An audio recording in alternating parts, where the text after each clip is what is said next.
Hello everyone, welcome to channel learn with ease. आज का topic है कैश फ्लो स्टेटमेंट और हम सॉल्व करेंगे question number 46 chapter 4 TS Grewal की बुक से class 12 accounts. Online sessions online classes के लिए आप मुझे स्क्रीन पर दिए गए नंबर पर व्हाट्सएप कर सकते हो अपना नाम और क्लास।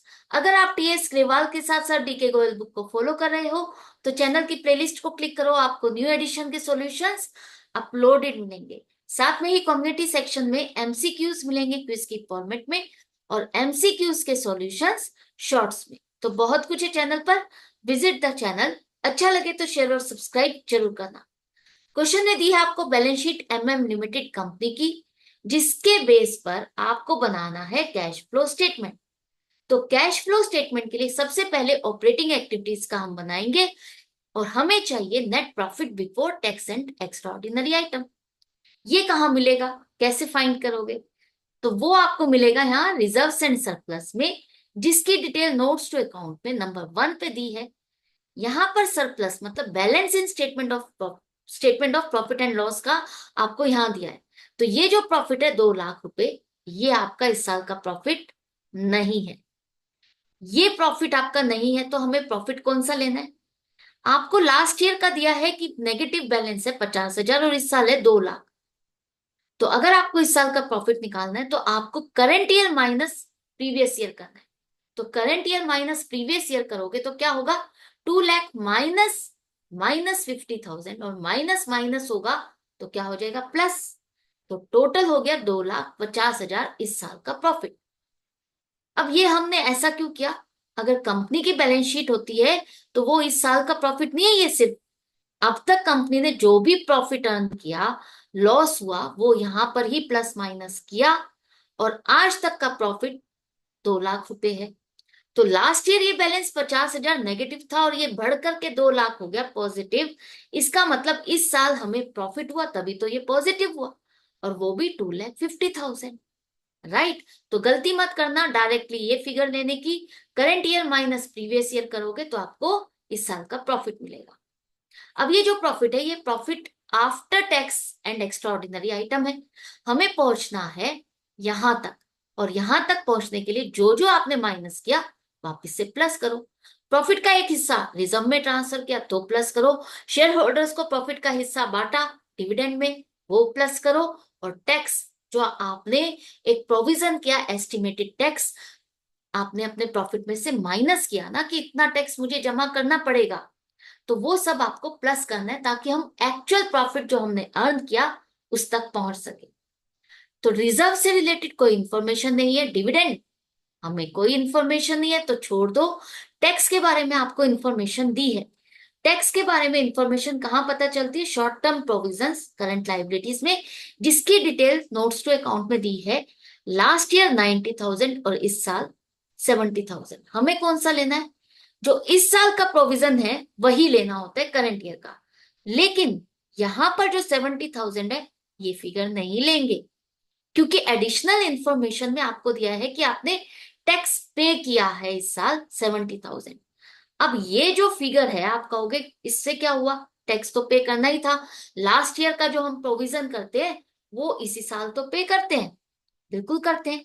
लेकिन लास्ट ईयर आपने प्रोविजन 90,000 का किया था और इस 90,000 की पेमेंट की जगह आपने 70,000 की पेमेंट की, जिसकी वजह से सारा गड़बड़ हो गया। कैसे?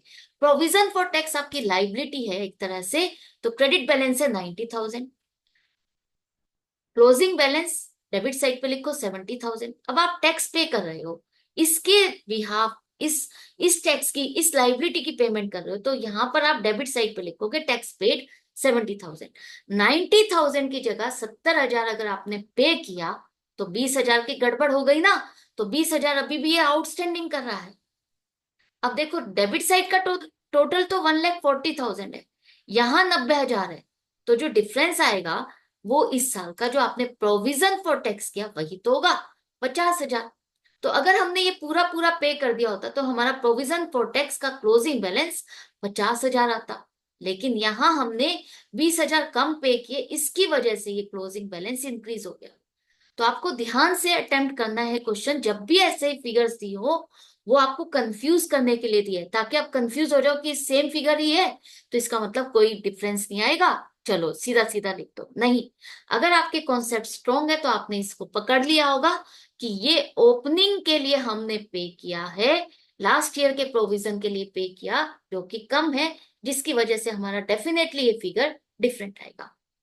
तो अब प्रोविजन फॉर टैक्स जो करंट ईयर का आपको प्लस करना है वो 50,000 करना है, 70,000 नहीं करना। तो टोटल प्रॉफिट अब आपका आ गया before tax 3 lakh. Extra ordinary item से रिलेटेड कोई इंफॉर्मेशन नहीं है, मतलब एबनॉर्मल इनकम और लॉसेस कोई भी आपको इस साल नहीं हुए, तो हम प्लस माइनस नहीं करेंगे, राइट। अब net profit before tax and extraordinary item 3 lakh आ गया। नेक्स्ट स्टेप है आपका adjustment for non cash and non operating item. Non cash का मतलब वो खर्चे या इनकम जिसके लिए आपको कैश की पेमेंट नहीं करनी पड़ी, कैश रिसीव नहीं हुआ, वो खर्चा कौन सा है? डेप्रिसिएशन। डेप्रिसिएशन कहाँ मिलेगा? आप अपनी फिक्स्ड एसेट्स पर डेप्रिसिएशन लगाते हो, जिसकी डिटेल आपको नोट्स टू अकाउंट में नंबर 5 पर दी है। अब यहाँ पर डेप्रिसिएशन की जगह एक्यूमुलेटेड डेप्रिसिएशन है। हर क्वेश्चन में मैं आपको समझा चुकी हूँ, तो आई होप ये अब आपको समझ में आ गया होगा। जो डेप्रिसिएशन हम एसेट में से माइनस करते हैं, उसको हमने माइनस करने के बजाय उसके लिए एक अलग अकाउंट मेंटेन किया, और अब तक जितना भी डेप्रिसिएशन लगाया वो 2 लाख रुपीज है। मशीनरी आपकी एट कॉस्ट पे मेंटेन हो रही है, मतलब जिस अमाउंट से आपने इसको परचेज किया ये वो अमाउंट है 12,03,000 रुपए। अब डेप्रिसिएशन चाहिए, तो क्या हमें एक्यूमुलेटेड डेप्रिसिएशन अकाउंट बनाने की जरूरत है?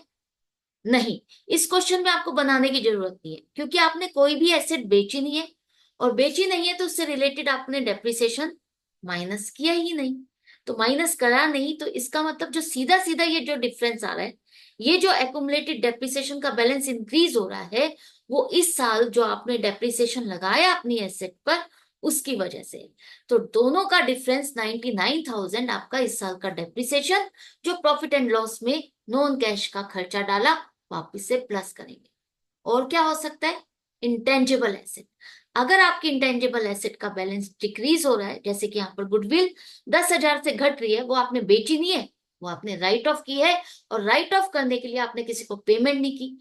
आपने जो पहले गुडविल खरीदी थी उसको अब आप धीरे धीरे खर्चे में डाल रहे हो, तो ये 10,000 का नॉन कैश का खर्चा है, वापस से प्लस करेंगे। एसेट को कोई बेचा नहीं है आपने, तो लॉस या गेन की तो कोई बात ही नहीं है, उसको भूल जाओ। और क्या हो सकता है यहाँ पर नॉन कैश में? तो ये दो चीजें हो गई। नॉन ऑपरेटिंग आइटम में आपका कवर होगा वो खर्चे या इनकम जो आपके ऑपरेटिंग एक्टिविटी से रिलेटेड नहीं है, इन्वेस्टिंग या फाइनेंस एक्टिविटी से रिलेटेड है। जैसे कि यहाँ पर आपको लॉन्ग टर्म बोरोइंग्स दी है 12% डिबेंचर्स। 12% डिबेंचर्स लोन है जिस पर आपको इंटरेस्ट भी देना पड़ा है। कहोगे क्वेश्चन में तो लिखा नहीं, नहीं लिखा, लेकिन ये डीम्ड है कि आपको देना ही देना है। इंटरेस्ट आपने दिया, अब ये दोनों साल का सेम फिगर है, तो 4.5 लाख पर आपने कैलकुलेट कर दिया होगा इंटरेस्ट, नहीं। लेकिन ध्यान से रीड करो, जो ये 50,000 के लोन है, ये डिबेंचर्स जो आपको इस साल रिडीम करने थे, करंट मैच्योरिटीज में है, इस साल आपने इनको रिडीम कर दिया, लेकिन रिडीम कब किया? पेमेंट कब की इन डिबेंचर्स की?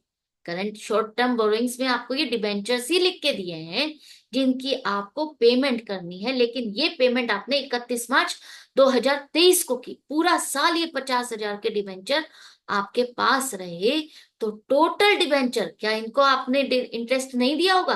बिल्कुल, इन पर भी आपको इंटरेस्ट देना होगा। तो 4.5 लाख प्लस 50,000, 5 लाख पर हम इंटरेस्ट देंगे, टोटल 12% के हिसाब से 60,000 रुपए पूरे साल का। क्योंकि 4.5 लाख तो आपके पास है ही, इस पर तो आप दोगे ही। ये 50,000 आपने साल के एंड में दिए, तो इस पर भी पूरा इंटरेस्ट बनेगा। तो इस तरह से ये वो वाला खर्चा था जो आपका फाइनेंस एक्टिविटीज में आएगा, ऑपरेटिंग एक्टिविटी का नहीं है, तो इसलिए हम इसको प्लस कर देंगे। और क्या हो सकता है? जो आपकी नॉन करेंट इन्वेस्टमेंट है, ये आपकी इन्वेस्टिंग एक्टिविटी से रिलेटेड है, और इस पर आपको अगर इनकम मिलती है तो वो आपने प्रॉफिट एंड लॉस में क्रेडिट साइड पे लिखी होगी, जो कि आपके ऑपरेटिंग एक्टिविटी से रिलेटेड नहीं है, तो वो हम क्या करते? माइनस करते। लेकिन यहाँ पर कोई इंफॉर्मेशन नहीं है तो भूल जाओ। अब आपने जो यहाँ पर प्लस करना है, ये प्लस होगा, माइनस नहीं होगा। बाय मिस्टेक मैंने वो ब्रैकेट लगा दिए, तो ध्यान से करना, ब्रैकेट नहीं लगाने, पॉजिटिव है, प्लस करना आपको 1,69,000। तो टोटल आ गया अब आपका operating profit before working capital changes 4,69,000। इसके बाद हम वर्किंग कैपिटल चेंजेस देखेंगे। तो वर्किंग कैपिटल चेंजेस में आपको करंट एसेट और करंट लाइबिलिटीज के चेंजेस देखने। तो करंट लाइबिलिटीज में शॉर्ट टर्म बोरोइंग्स आपकी करंट लाइबिलिटीज यहां पर कवर नहीं होगी। बोरोइंग्स मतलब आपने लोन लिया, फंड अरेंज किया, फाइनेंस एक्टिविटी में आएगा। शॉर्ट टर्म प्रोविजन में आपका टैक्स का प्रोविजन है, वो भी यहां पर नहीं आएगा। तो करंट लाइबिलिटीज में तो कुछ भी नहीं आएगा।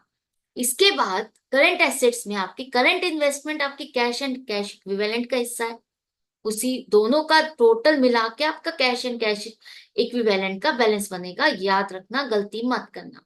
इन्वेंट्रीज है आपकी स्टॉक। तो स्टॉक में आपका चेंज आ रहा है। अगर आप नोट्स टू अकाउंट में देखते हो तो सिर्फ एक ही फिगर है स्टॉक इन ट्रेड, तो ये आपका इंक्रीज हो रहा है। इंक्रीज होने का मतलब आपने और स्टॉक खरीदा। स्टॉक खरीदोगे तो क्या होगा, पेमेंट करोगे, आउटफ्लो होगा 62,000 का। तो ये माइनस करने के बाद आपके पास आ गया cash generated from operating activities 4,07,000। इसमें से अब हम माइनस करेंगे वो टैक्स जो हमने इस साल पे किया।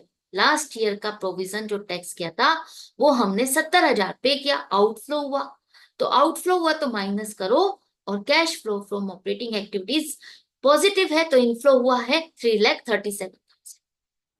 नेक्स्ट आपका इन्वेस्टिंग एक्टिविटीज। इन्वेस्टिंग एक्टिविटीज में आपकी एसेट देखनी है आपको। कौन सी asset, non current asset.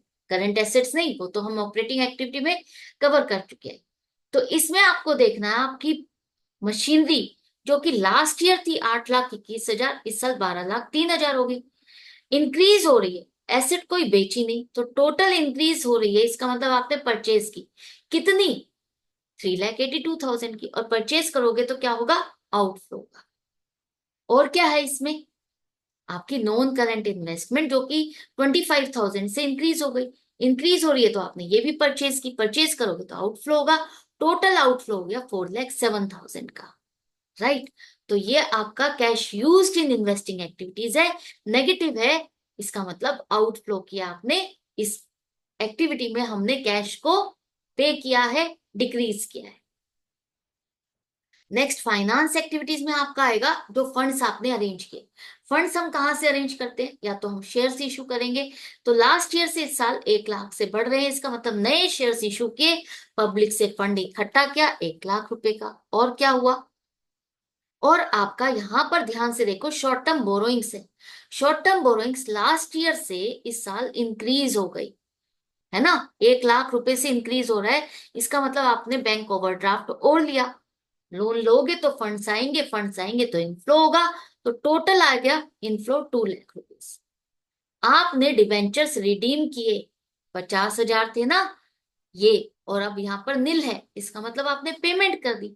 Payment करोगे तो क्या होगा, आउटफ्लो होगा, माइनस होगा।